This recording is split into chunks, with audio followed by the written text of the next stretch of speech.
our system is in too many ways broken. The way we see the world shapes the way that we treat it. This is Making Contact.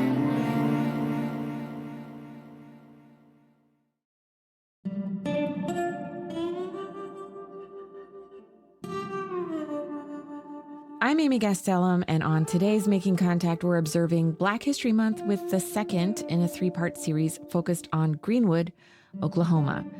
Last week, we talked to Kalalea, who produced the award-winning podcast series Tulsa Burning. The series tells the story of how a group of white people attacked Tulsa's prosperous Black neighborhood, Greenwood, in 1921. The attackers leveled buildings and killed hundreds. This week, we're going to talk about what happened next. After the destruction of Greenwood in 1921, by 1922, it had been rebuilt. By 1923, it was bigger and more prosperous than it was in 1921. So in 2 years, you had another thriving, exceptional community. We'll also talk in more detail about what Greenwood achieved after the massacre, what brought the community to its knees again in the 1960s, and we'll talk about the conservative backlash to the recent truthful telling of the massacre. Any sort of healing can't happen until we talk about that. But we've made a law explicitly limiting that conversation. Stay with us.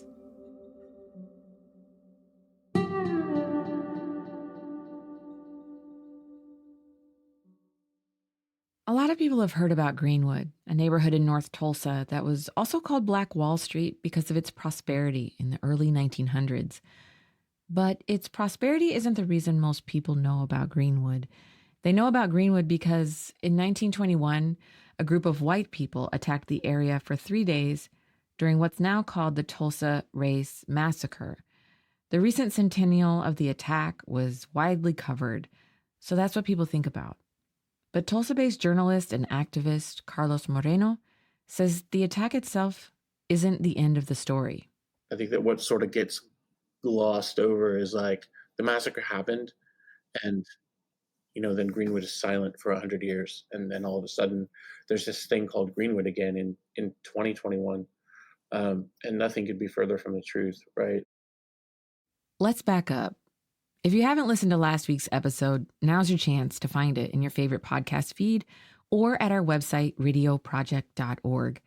If you listen, you'll learn that Greenwood was one of many communities founded by and for Black and Indigenous people at the beginning of the 20th century. In fact, the person's name on the deed of sale of the land that would become Greenwood is Emma Gurley, a Black woman. The Gurleys and other Black residents did very well for themselves in Greenwood. The place was booming economically. Here's Kalalea, who produced the podcast series Tulsa Burning. Greenwood had a library, their own school, 2 movie theaters, I believe, hundreds of businesses from furriers to, cafes, restaurants, establishments where there was live music, butchers, just everything, candy shops. It was just like a thriving community and neighborhood. But on Memorial Day weekend in 1921, a Black elevator operator, Dick Rowland, was accused of groping a white woman. Rowland was arrested and brought to Tulsa's courthouse. There, a group of white people, mostly men, gathered outside. This group grew and began an attack on Greenwood for his supposed crime. Some believe the 3-day attack that followed, which included explosives and airstrikes, was actually a coordinated and pre-planned event, not just the work of an angry mob. Greenwood was leveled, and hundreds of people were killed. Of course, the attackers didn't talk about the event, and out of survival for decades, neither did the residents. The centennial of the attack in 2021 brought attention and resources and some long overdue dialogue. Now, Tulsa activists and residents are piecing together the history of Greenwood. Carlos Moreno, the journalist we heard from before, said there's a lot we still don't know about Greenwood. I sat down with Carlos and Bracken Clark to find out more. Bracken is co-producer of KOSU's radio show Focus Black Oklahoma, and Carlos is a regular contributor. The show is one of several projects taken on by Tulsa's Tri-City Collective. They're an organization dedicated to diversity and inclusion through community education. Hello, Bracken. Hello, Carlos. How are you? I'm doing well. Yeah, doing good. Great. Me too.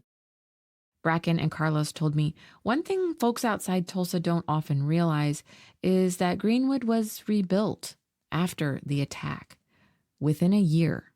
There's video footage of Greenwood from 1924 that like the Smithsonian mistook for being from before the massacre because they couldn't fathom that this neighborhood could rebuild. But they did. And just like, we're just now figuring out the history of what happened afterwards. Right.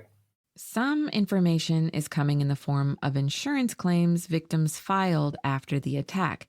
Here's Carlos again. It's 5,000 pages worth of court case files. So there's itemized lists of things that were lost. So you have a family that lists like we lost furniture, we lost our house, we lost our car, we lost, our photographs, our record player, our clothes, and they're listing all these things on paperwork they have to turn into the court in Tulsa. And we're still trying to understand what was lost, and we're still trying to understand how it came back.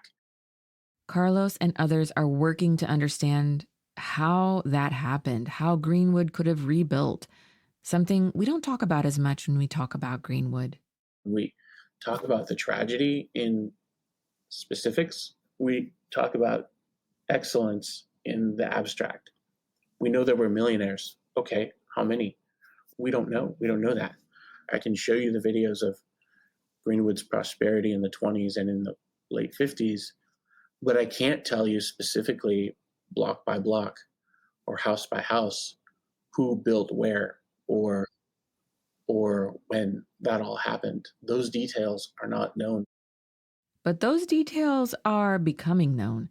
Carlos and other activists, archivists, and scholars are working on a project called Mapping Greenwood.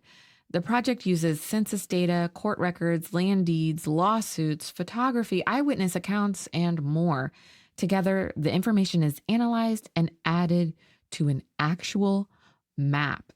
The map creates a visualization of the prosperity of Greenwood, the specifics. It shows life before the 1921 massacre. It shows the scope of the destruction and the miracle of the rebuild. And even just like wrapping our heads around, oh, it came back. Like, what does that even mean? Like within a year, like. Yeah. And like that, did I show you that map? I don't think so. Okay. At this point in the conversation between the three of us, I got a sense of what it must be like to be an activist in Tulsa right now. It's exciting. I got to listen in real time while Carlos filled Bracken in on a cool update to the Mapping Greenwood project. They've mapped the historic boundaries of the community. Greenwood was like 5 times bigger than anyone has ever imagined. It wasn't 40 blocks. It was like 200 acres. It was insert expletive here. Yeah. Enormous. And bled into even another town called Dawson. Wow. So like that entire North Tulsa area was all one contiguous Black community. It's when you see it, I will show you this map one day. When you see it, it will blow your mind. Everyone I've shown this to is like, this changes everything we know about Greenwood. Right. And Mimi at the School of Law is like, where did you get this? I'm like, we built it. we painstakingly built it by hand using census records, combining those with county land records, spending evenings and weekends adding to a map. It's astonishing. That's super cool. And nobody even knows this. When we unveil this map to the world, it's kind of it rewrites everything that we even know about Greenwood, just period. Yeah. Carlos told me that getting the history of Greenwood right is absolutely essential. He said history gets distorted over time, and Greenwood's history, like so many Black communities nationwide, has been actively erased. He said there's motive to make the massacre less of an atrocity or frame the conversation as something that happened so long ago we should just forget about it and move on. It's harder to do that when you have information you can trace to a historical source or tie to a specific name and address. Historical data helps us understand how and why things happen. In this case, it helps us understand a super important part of the reason that Greenwood was able to rebuild. It had to do with who held the deeds to the land. Here's Bracken. The difference between Greenwood and Harlem or Detroit or wherever is that Black folks in Tulsa owned the land. They didn't rent from anybody. They owned the land. Okay, Black folks owned the land in Tulsa because of ties with Native American tribes. Let me explain. 5 Native tribes owned Black Americans as slaves: the Cherokee, Chickasaw, Choctaw, Creek, and Seminole. These are sometimes called the 5 civilized tribes. When enslaved African Americans were emancipated, they became members of the tribal nations that had enslaved them. Collectively, these freed people were called freedmen. The freedmen were subject to the laws of their tribal nations, some of which were more accommodating than the United States federal government. Freedmen who became citizens of the Cherokee Nation, for example, were immediately able to vote in local and national elections, and by 1875, the first freedmen held political office. That's not to say their rights were always protected, but the rules in tribal nations, they were just different from the U.S. federal government. While there was racism in tribes, like tribal people were more willing to sell land to like Black folks. Black folks owned the land in Greenwood. It had been scorched, but it was still theirs. So after the attack, they could rebuild. And they did. But they rebuilt in the face of laws passed to prevent it. Here's Bracken again. The city tried to not let people rebuild over 3 stories. It was illegal to sell materials to people in Greenwood. You can see it today in that, like, there will be different colored bricks that make up buildings there because Black counties or Black cities from all over the nation were selling bricks and supplies to people in Greenwood. So these buildings are being put together by bricks from, like, you know, the West Coast, way up north, way out east, all over the place. After the destruction of Greenwood in 1921, by 1922, it had been rebuilt. By 1923, it was bigger and more prosperous than it was in 1921. So in 2 years, you had another thriving, exceptional community. This thriving community is described in detail in Carlos's book, The Victory of Greenwood. He wrote it so that the massacre doesn't overshadow what happened next. He says that's often what happens. And so we fast forward through 100 years of history, not remembering that Count Basie stayed in Greenwood in 1926 and borrowed the sounds that he was hearing in the streets from a band called the Oklahoma Blue Devils, hired a lot of the band members to work with his band, changed his entire outlook and philosophy about music, brings that sound to Chicago and creates what we now know as swing jazz. Like, that doesn't come from Chicago. It comes from Oklahoma.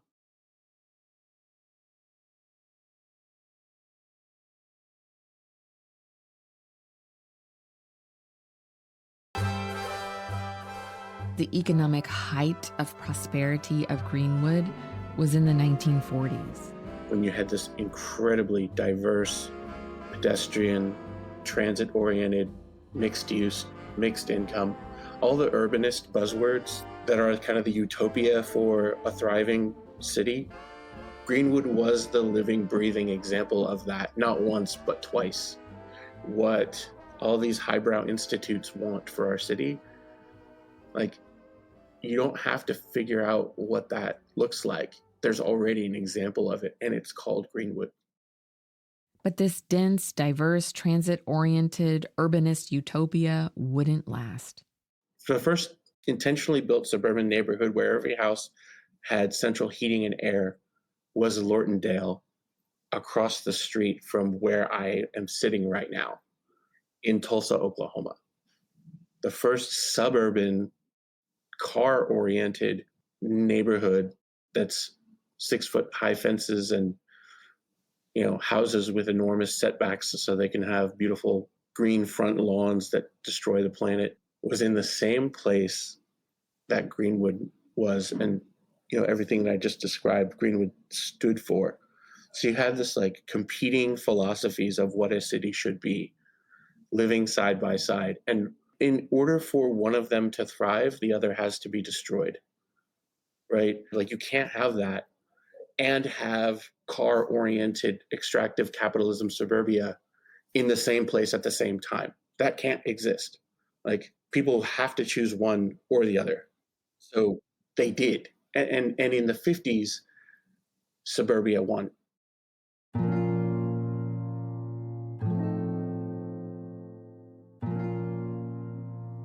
We're just jumping in to remind you that you're listening to Making Contact.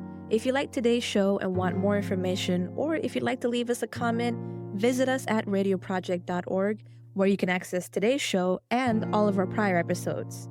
And now, back to the show.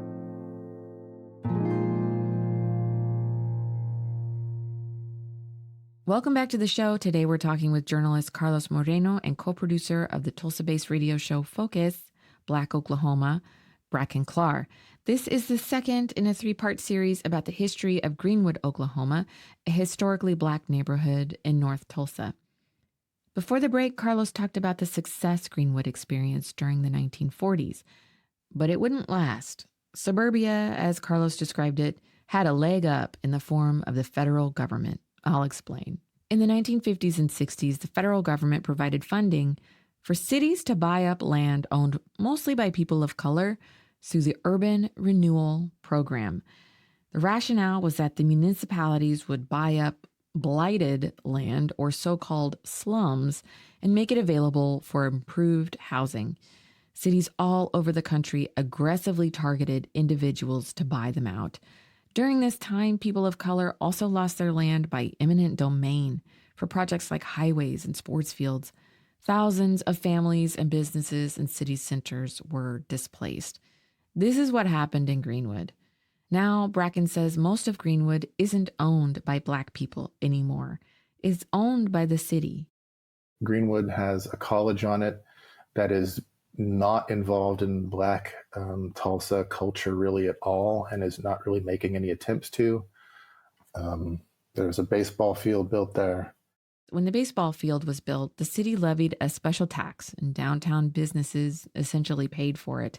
So he acknowledges Tulsa is able to rally for some projects, but even when the city says it's centering Greenwood's Black community, Bracken says there's still no meaningful community partnership. There is no money being set aside for Black businesses or Black development.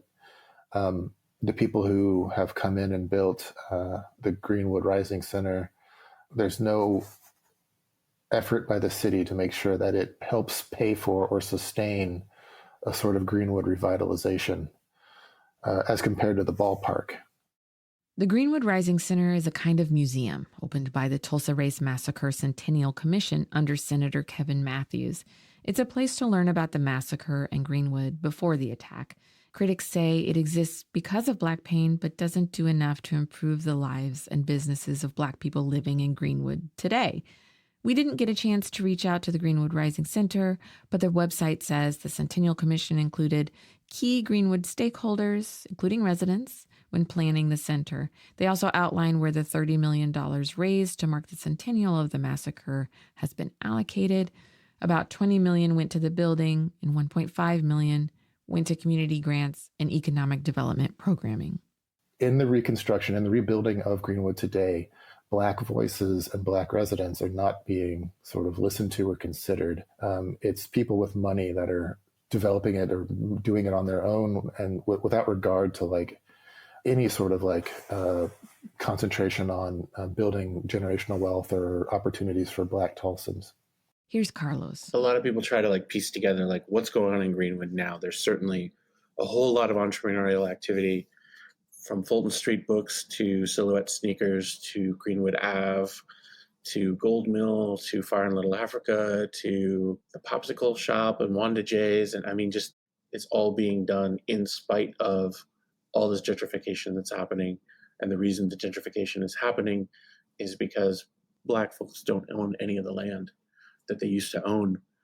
So, while Greenwood Rising is certainly important as a center to educate people about the massacre, I think where it kind of falls short in some ways is perpetuating the narrative that there was this thing that we called the 1921 race massacre that happened 100 years ago, and nothing's happened ever since. Carlos says there are people still alive who remember that prosperous post-massacre, pre-urban renewal Greenwood. He says folks between the ages of early 50s to around 75 remember Latimer's barbecue. And they remember how fun and amazing and awesome and just delicious Latimer's barbecue was. And the reason they remember it so fondly is because it accepted everyone. It didn't matter if you were Black, white, Latino, Asian, Jewish, nobody cared. Everybody came to eat and enjoy at Latimer's barbecue. Despite the segregation at the time, Latimer's and other Greenwood businesses didn't enforce Jim Crow laws.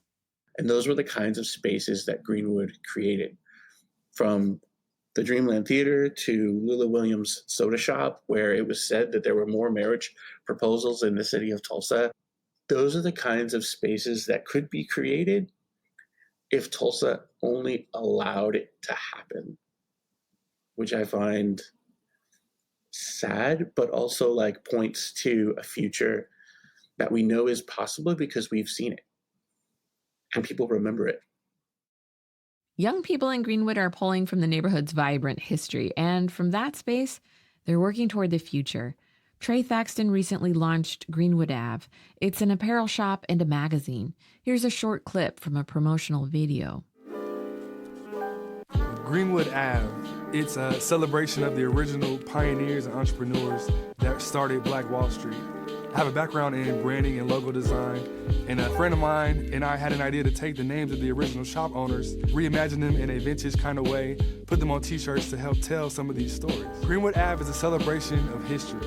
This is Tulsa's history, this is America's history, this is Black history.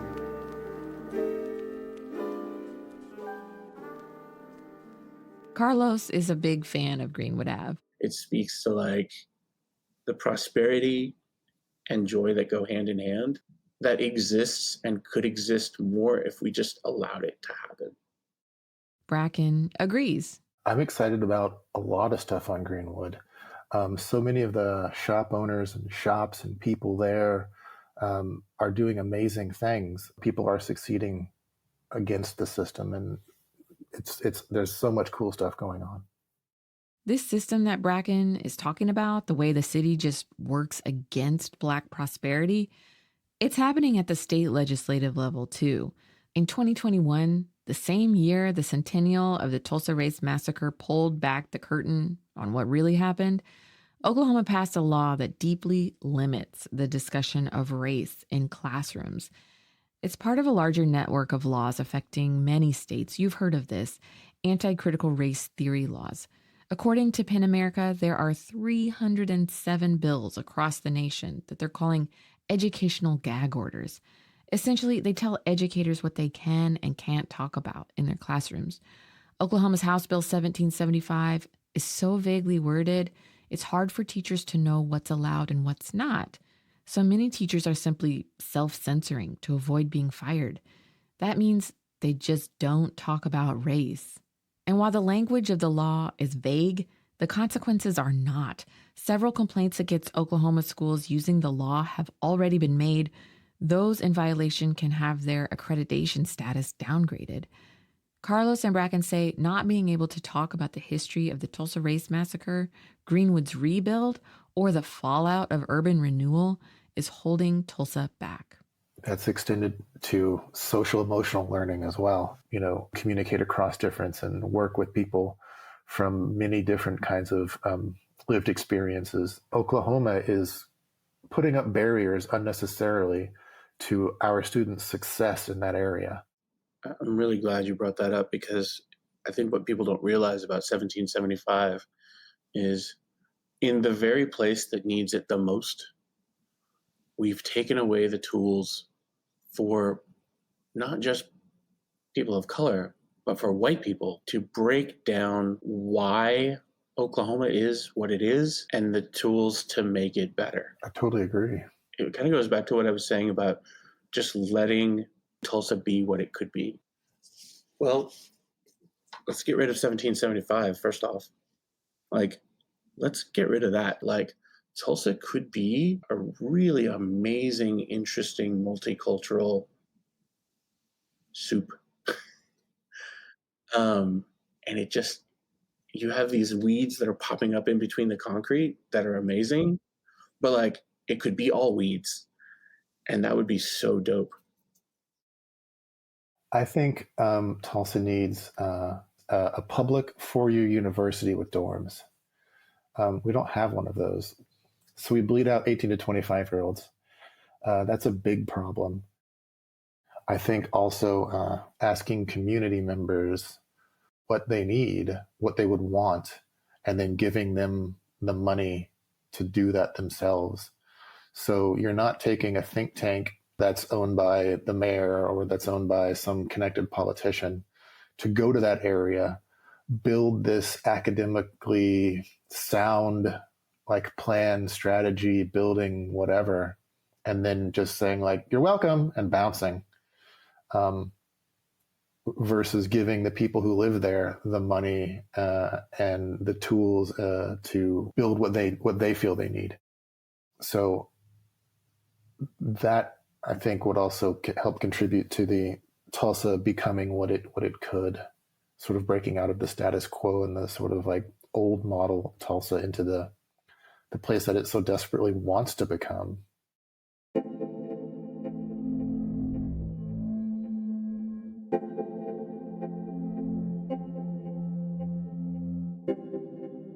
I'm Amy Gastelum. You've been listening to Making Contact and an interview with Tulsa journalist Carlos Moreno and Bracken Clark, who co-produces the radio program Focus, Black Oklahoma. This has been the second in a series observing Black History Month focused on the history of Greenwood, Oklahoma. To listen to last week's episode, visit our website at radioproject.org. Next week, we're going to hear from Miss Christy Williams, a Tulsa activist who started a Black History Saturday school in the face of anti-critical race theory law, House Bill 1775. And then when this House bill came about, I knew it was just like, Christy, you have to make this happen. And I had no idea, Amy. I was like, how can I do this? Because it was such a big vision, right? And how can I make this happen? Listen right here next week. Take care.